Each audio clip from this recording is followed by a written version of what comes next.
Good evening, guys, and thanks for tuning into YouTube once again for my part 2 on interracial sexual attention from females outside my race, interracial relationships, and the mental subjugation of black people once they become ingrained into Western civilization. Now, before I carry on with this part 2 to this series, I'd just like to address a few of the responses that I got from part 1 of this series. And before I go on, I'd like to say that I'm a person that I can handle criticism, constructive criticism. The only thing that constructive criticism can do to me, all that does is sort of further enhance my application of thought. So people can criticize, you know, as long as it's constructive criticism, I don't mind that. But the only problem that I have is when the criticism turns personal and superficial. Yeah, I think that the word that I'll use is superficial criticism. Now, in regards to part 1, I'd just like to quickly address some of the responses that I've been receiving. Now, upon variant viewing on social media, I learned that somebody had shared my video to a private Facebook group. I know the name of the group, but I'm not going to say the name of the group. But somebody shared my video to this group, and I got the notification, and I've gone in the group some 8 hours later, and I'm looking at some of the comments, and I'm reading the comments, and as I'm sitting there reading this stuff, I'm thinking to myself, nobody has really dealt with the issue of interracial sexual attention from females outside my race, interracial relationships, and mental subjugation of black people once they become ingrained into Western civilization. There was not one person in this chat forum that actually dealt with the subject in hand. All the people that were dealing with were superficial things to do with the person who was hypothesizing the information, that is me. People were seeking to attack the choice of clothes that I was wearing. People were attacking the fact that I was wearing jewelry. People were attacking the fact that I was wearing sunglasses. One person even said that, you know, I need to stop tweaking my sunglasses, like pushing them up. Now I'm thinking to myself, the sunglasses, every 5 minutes, they were dropping from my eye level down to my nose level. So I had to push the glasses back up every time that had happened.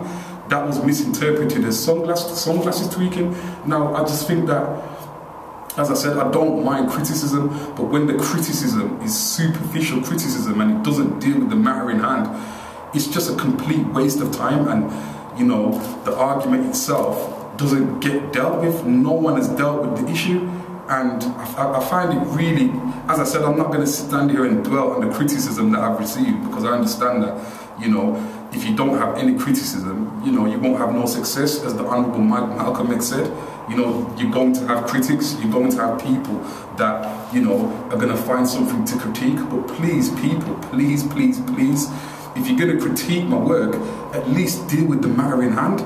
You know, don't start looking at superficial stuff, the fact that, you know, the clothes that I choose to wear, or the fact that I'm wearing jewelry, or I was wearing sunglasses, or, you know, my verbal delivery on how I hypothesize on issues. Deal with the subject in hand. Everything that people were saying does not deconstruct anything I said whatsoever. So that's that for that part. I don't think I need to say anything more about the responses that I got from people, you know, because obviously, as I said, you're going to receive responses. Now, as I refer to my notes, because as I said in part 1, this is a very, very controversial subject, and I can't just hypothesize off of such a controversial subject off the top of my head alone. I have to go to my notes. Now, another thing that I'd like to say quickly is that some of the stats that the stats that I gave in part 1, they were also criticized as well, and I'm thinking to myself,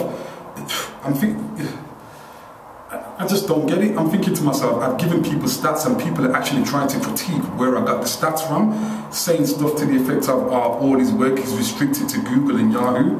Well, all my work is not restricted to Google and Yahoo. I go to the library, I read books. Here's a classic book that I'm reading at the moment. It's called Black Britain. Have you read this book? You know, to the people that were saying stuff like that. This is a book that you guys really need to pick up, because it's a very, very good book. Now, one of the stats that I gave was that Google said that 49% of British black men are in interracial relationships, thus being they will become the first UK group to disappear. People were attacking that stat. Now, I've got another stat for you people that I want you to check up. Check the stat, do your own research. Don't listen to anything that Ithamar Stevenson has to say. I'm just starting out in this. Do your own research. Don't give personal rhetoric and then you can't back it up with case studies, because you'll find people picking apart your argument 24/7. Back up your words with a case study. www.independent.co.uk. How many black men have white partners? Check that stat up. This stat was released on the 18th of April 1996. It is now today the 3rd of May 2014, and Google have put some information out there that corroborates what the Independent UK said in 1996. And basically I've read the stat myself, posted it to one of my sites, Facebook, and it said that UK black men have a high rate of interracial relationships, thus being they will become the first UK group to disappear. They said this 18 years ago. So again, you're going to criticise my stats, but the stats are accurate because there's different bodies saying the same thing. So I just think that the critiquing that I got from my stats was very, very unfair, and it was very, very unjust as well. You know, I just think that I understand that black politics is not something that everybody can engage with. Not everybody can jump on a subject such as black politics, because I know that it's a hard subject to it's hard to deconstruct black politics. You have to have proper critical thinking skills. If you haven't got critical thinking skills, you're not going to go far in the subject. So please people, anybody that's watching this video, before you decide to critique, look at the stats that I've given you. I will quickly run this out again to you. www.independent.co.uk. How many black men have white partners? April 1996. It corroborates the same stat that I gave in the part 1, where Google said black British men have a high rate of interracial relationships, plus being they will become the first UK group to disappear. That is part of my case study. Those two stats there are part of my case study, and the book that I just showed the camera, Black Britain, is something else that I read, as well as a whole host of books that I've got in my book cabinet. My book cabinet is so big right now, I need to get a new book cabinet because there's so much books in there. Now, back to the title of this video, Part 2 of Interracial Sexual Attention from Females Outside My Race. Today I'm going to talk about Asian women a bit. Now, anybody that knows me personally knows that I've been out with an Asian woman 14 years ago, in 2000 to 2002. Now, in 2000, I turned 18 years old, so this is not in the last 10 years, this is a long time ago when, you know, I was still in my adolescence. So, you know, people were trying to people that knew me or knew about that were sort of trying to use that as well, saying, well, he's been out with an Asian girl, this and that before, blah, blah, blah, blah. What's he talking about? But as I said, you can't judge me on something that happened 14 years ago when I was in my adolescence. If I was going out with an Asian lady now, then you could stand there and you could critique me for everything that I say regarding black women or white women or Asian women or mixed race women. But that's not the case. This was 14 years ago, and the mother of my child is a black woman. As I said in part 1, she's dark skinned. You know, my first physical preference is black women. Now, I don't really see why I should be even explaining that to people, but just to give people a thorough understanding of it, of the situation, of these 2 videos that I put out, I think that I should make that known again, that the mother of my child is actually black, and my first physical preference is black women. Now, I was with an Asian woman 13 to 14 years ago, and I was with her for about 2 years, and nice woman. In fact, this Asian woman's actually married to a black man now. She's got a child with this black man, and things seem to be going good with them. I'm really happy for her.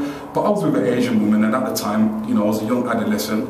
You know, I was very, very chuffed that I was with an Asian woman at the time, because, you know, to me, she looked exotic, and that's what women that sort of fitted her criteria was what I used to see on hip-hop videos and things like that. So that's what I was, you know, I was attracted to that type of woman, you know, light-skinned, long black hair, you know, Eurasian, exotic looking. I was attracted to that, and a lot of black men in my age group are still attracted to that at this age that I'm at, some 14 years later. So I was very, very chuffed to be with an Asian woman at that time, and the relationship broke down because of things that I don't necessarily want to go into. But I caught up with her on social media the other day, and me and her are talking, and everything's good. That's one Asian woman that I've had like a serious relationship. I did actually have intercourse with another Asian woman when I was in my early 20s. I think I was like 22 years old. I had intercourse with an Asian woman when I was 22 years old. So it's actually two females from the Asian community, the Asian female community, that I have had sexual relationships with. I.e., one was a serious relationship, the other was a casual sexual relationship, two. And I can look back at that now. I can't say, I'm not going to turn around and say I regret ever doing that. I'm just saying that when you're younger, things happen, and because of that, you know, I've got a lot of female friends. You know, I can have a conversation with female Asian women. That doesn't mean to say that I can't have a conversation with black females, because there's a lot of black women that I talk to that are very intelligent, and I respect them and they're beautiful. So don't think that for 1 minute, just because I've had relationships, you know, whether they be serious or not so serious, don't think that, you know, I'm interested in Asian women, because, you know, as I said, my first physical preference is black women, and it's important that everybody watching this video understands that. I also posted to one of my sites a picture of an Asian woman. Now, this Asian woman, she's another good friend of mine. She actually wants to be in a relationship with me. I'm not ready to be in a relationship right now, because I've got a lot of exterior issues that are going on in my private life, so I'm not ready for a relationship.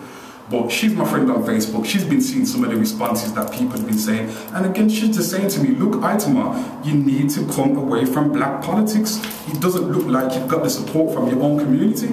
Now, I know that I have support. I know I have support. If I was going to turn around and say that I don't have support from the black community, I would be lying. But of course, there is some support there, I know that. But obviously, she's Asian, she's outside my race, and she can see what people are saying, and what she's seeing, it just doesn't look good. Now, anybody that's on my page, Facebook or Twitter, I request people, please tone down your behaviour, because as I said, there's a lot of people that are seeing this stuff, and there's sort of professional people on my page, professional bodies, and it just doesn't look good. And who cares what people think on social media anyway? But what I'm trying to say is, I have professional people on my page, and the way, you know, you guys are regurgitating your comments, people are seeing that, and they're just looking at you, and they're saying to me, Ithamar, come on man, what's going on? Are these your friends? I'm just like, bro, my page is a public page. You know, anybody can jump on my page and see or make a comment. So, you know, I'm sticking up for you guys. You know, you are vilifying me, and I'm sticking up for you guys, which is what I'm supposed to do anyway. I'm supposed to do that. And so yeah, I was with this Asian woman, and she's just saying, look, you know, you need to come away from black politics, because you people are not supporting your Ithamar. And I posted a picture to one of my sites. And again, there was just segments of the black community that didn't like, for whatever reason, they just didn't like it. Now I can understand why they didn't like it, you know, women in particular, black women, because I'm talking all this Pan-Africanist stuff, all this black stuff, blah, blah, and but at the same time, I'm posting pictures of Asian women. You know, so I can understand how that could be been misinterpreted, and a few people were scratching their heads about that. But it wasn't that. I wasn't doing that to confuse anybody. Again, all I was doing, even though that this person's a good friend of mine, and you know, she wants me to do modeling, she wants to be in a relationship with me, I'm still showing my community, look, this is what other races are saying, this is how people view us. That was the reason why I posted the picture of her and said what she was saying. There was no other reason. I wasn't posting it to validate her beauty like what some of you guys would have been thinking. That just was not the case. And what I will say to that as well is that this year, 2014, last year in 2012, 2011, since I've been on social media, all I've been seeing from members of the black community, black men and black women, is them pressing like on Asian women's pictures, or if they're on Twitter, they're retweeting Asian women's pictures, or telling them how beautiful they are. One black girl even said, I wish I had your looks, and she left a comment on there. On Facebook, I wish I had your looks as a black woman. And I'm thinking to myself, wow, that's crazy. That is the epitome of self-hatred. You telling another race, not somebody inside your race that you wish you looked like them, you telling somebody outside your race that you wish you looked like them. That's what this person done. So I'm seeing all of people from my community telling Asian girls that they look nice and blah, blah, blah. The moment I post a picture of an Asian girl saying, look, this is what she's saying I should do modeling. I'm not saying I'm God's gift to women, but she's saying I should do modeling. And then that was the backlash that I got from the black community. It just didn't make any sense. So I'm saying, guys, what the message that I'm trying to say here is what you're doing on the internet sort of shows who your allegiances really are with when you're doing stuff like that when it comes to beauty. Black people, the black community, you need to understand this. You can't be doing one thing on the internet and then saying another thing in real life, and doing one thing on the internet and then doing something else on somebody else's page, i.e. me, because you know, I'll be the first to pick up on that and relay that back to you. So it's important that we understand this, black people. I hope that you guys have got my back because I've got yours. Let's please be clear about that. As I refer to my notes. Yeah, so I'm not going to keep this video too long. What I will say about Asian women and interracial relationships, I'll still say it's the same. It's not an equal system in the system of white supremacy. It's not equal because black men and black women are more vilified than Asian men and Asian women. That is just a total fact. If me and this Asian woman fall out, yeah, all she can do is phone the police and say, look, you know, this man's doing this and that, blah, blah, blah. The operator going to turn around and say, look, can we have a description of this man? The Asian woman can turn around and say, yes, he's a black man, ICU-free, 6'1". The police will be there before she puts the phone down. And again, she can say whatever she wants. She can say I've tried to kill her. She can say I raped her and I'll be in court fighting one or either of those charges. And my life will be over. Even if I do beat the charges, they're still going to be on my CRB record for life. That stays there for life. So it's still not equal. It's still not equal in the system of white supremacy with an Asian woman. Just for the simple fact that black men are more vilified than Asian women. Black women are more vilified than Asian women. You understand what I'm trying to say? Black men are more vilified than Asian men. That's why it's not an equal system. If there's no white supremacy, yeah, maybe again I'd give it a more thought. But again, as a staunch Pan-Africanist, I still don't think I could do it because, you know, I'm proud of myself. I'm proud of who I am. I'm proud of the fact that I'm of African heritage. As flattering as all of this interracial sexual attention from females outside my race is, it's very, very flattering. It's very, very nice. And again, I can understand the mental subjugation behind it. As I said in part 1. But if I'm going outside and all I'm seeing is white and Asian females, and you know, these white and Asian females are showing me nothing but love and nothing but sexual attention, and there's serious problems with black female and black male relationships, it's always going to happen. And I'm really struggling to not crack and be in an interracial relationship or sexually integrate with somebody outside my race. And it just proves that racism doesn't exist. Because if I can still have sexual urges towards other races of women while still being a Pan-Africanist, that says a lot. That says a lot, and that's where religion comes in, because religion says no sex before marriage, because if you have sex outside of marriage, you know what sex is, and your whole sexual spirit is changed. If your whole sexual spirit is changed if you have sex outside of marriage, because you turn effectively into a sexual deviant, man or woman, you're sexually deviant. You're meant to get married, and that's meant to be your woman for the next 50, 60 years. You get married, that's meant to be your husband for the next 50, 60 years. So I can understand the concept of where religion comes into that. You know, but as I said, I'm not going to blabber on too much about that. What I will say is, and again, I know that some of my Asian friends are probably not going to like this, but it's not an equal system, not in the system of white supremacy, because black men are just the most vilified gender of race of people on this globe right now, in Africa, in America, in the United Kingdom, and in parts of Europe. No one can't deconstruct that. You know, and it's a shame that I'm saying that as well. I just really, really do feel it for my brothers at this moment in time. And because of the fact that I study psychology a lot, you have to have a certain mind frame to pick up on these things and, as I said, be able to psychoanalyze them and deconstruct them and be able to have critical thinking skills to the point where your critical thinking skills enhance your application of thoughts. So when you're saying it to people didn't even realize that there was a problem until you said it. That is the key of critical thinking skills. It really is the key.